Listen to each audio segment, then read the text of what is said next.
Hey guys, this is the first video of the day. I'm actually feeling great making videos today.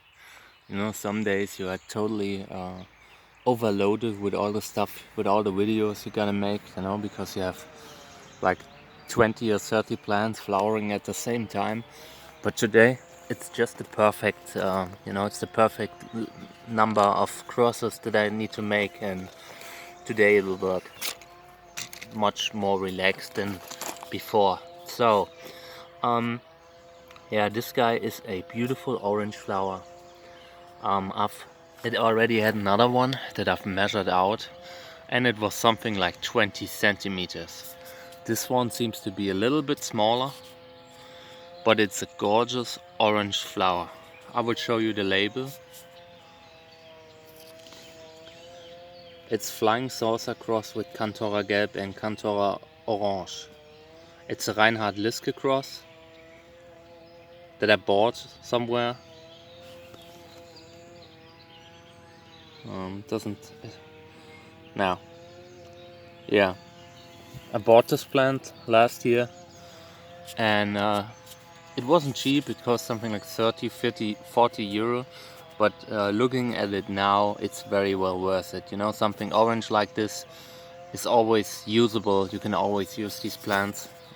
I'll zoom around just so you see what's going on the other side. This here's a fruit. I don't recall what I used, but I think it's a Wurlitz fruit. And yeah, now we hope we can make this one, we can pollinate this one too. I'll put the camera on the mount again, and then I'll collect some pollen.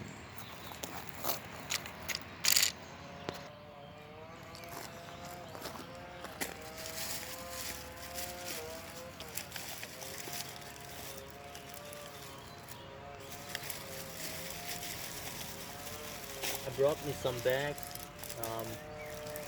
What I didn't bring is Q-tips to dust off the pollen, I think. Yeah, I'll just use a brush to get it off. Oh, there's this guy with his chainsaw over there, like he's annoying me. He's annoying the hell out of me. Oh.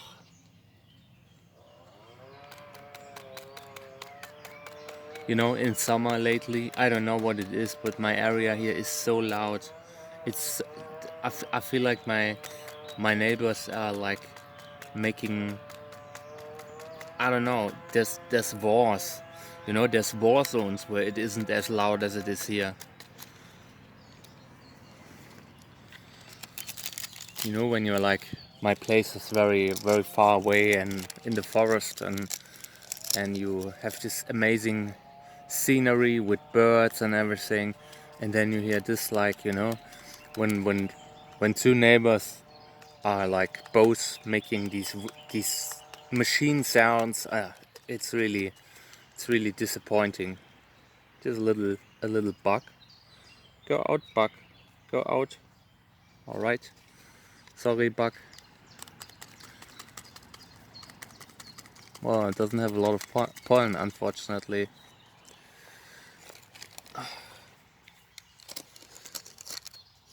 There is some pollen, but it's not as much as I had hoped, you know.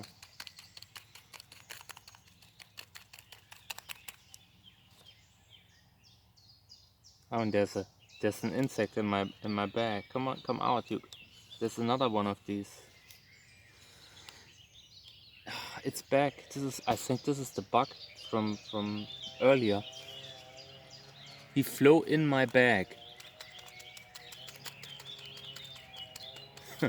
He doesn't wanna get brought away from this plant, I think.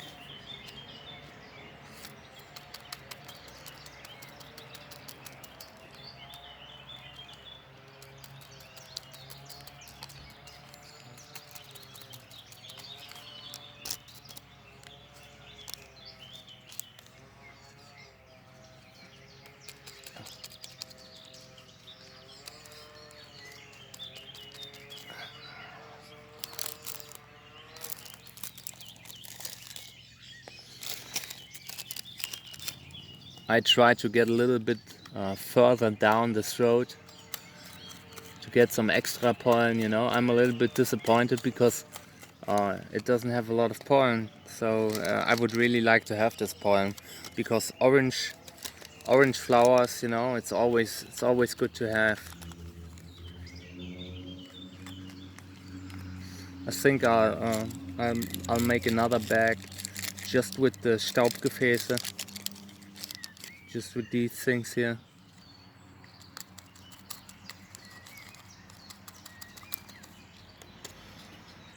Yeah.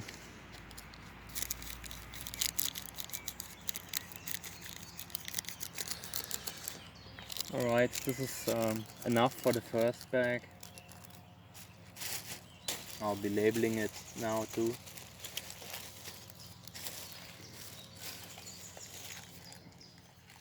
I really need more paper clips. I use them a lot to organize my pollen, and now I'm running out of them. So this is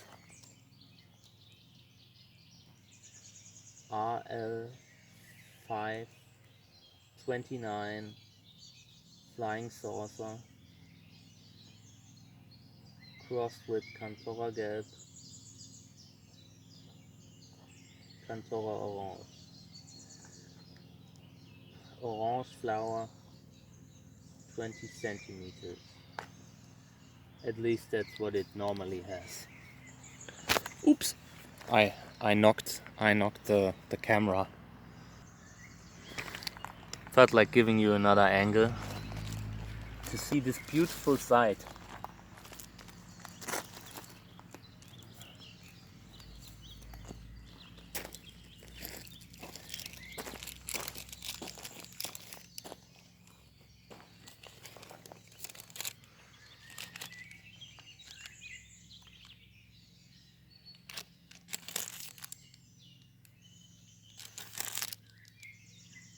I'm just removing the tips and I'm splitting them up over various bags, because I don't want to have a lot of organic matter in these bags, you know.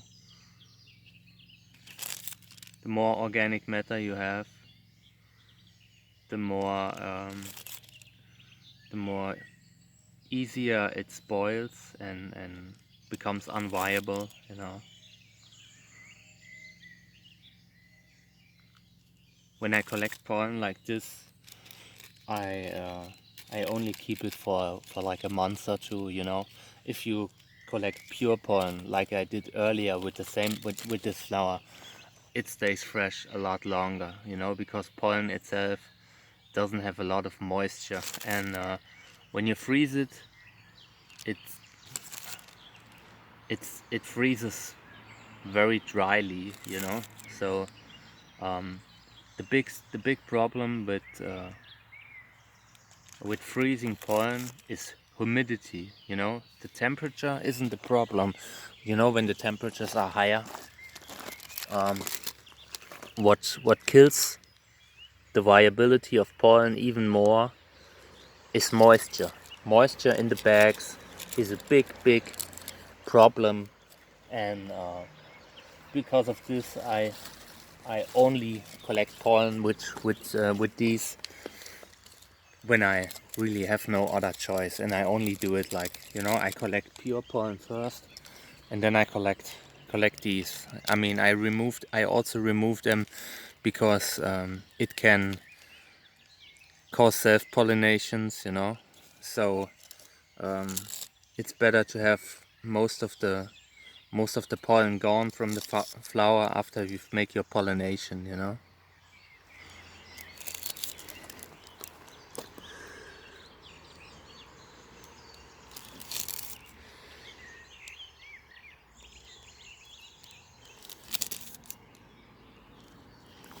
I'm almost done with collecting pollen, and then we'll pollinate this guy.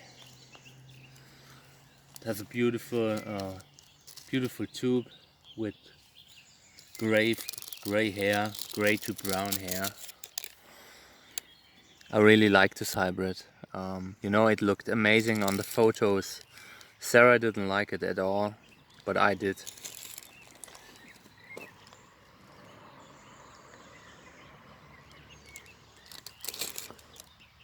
large orange flowers are always of use when you make hybrids, you know. Alright, this is enough. I wanna leave something just in case, just for the little bug that I chased away. He was there first, you know. Alright, now we pollinate it, and we pollinate it with the violets. I like orange flowers, and I feel like this might produce some very good offspring.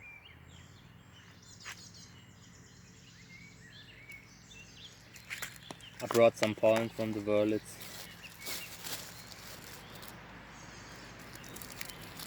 And now I'll get one of my new brushes. Check out my pollen bag. It looks pretty, I don't want to say gay, you know. But I don't care. I'm proud owner of my bag, of my pollen bag. Everyone laughed at me, but I don't care. Alright, so let's pollinate this guy. I brought a lot of pollen, and now I hope this will be enough to pollinate. This is an important cross, you know, and I want it to succeed.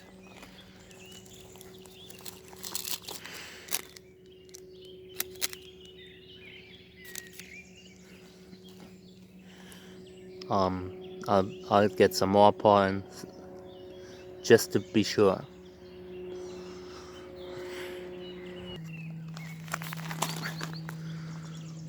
Another one just to make sure that the pollination succeeds, you know. I sometimes pollinate multiple times because it increases the chance of success.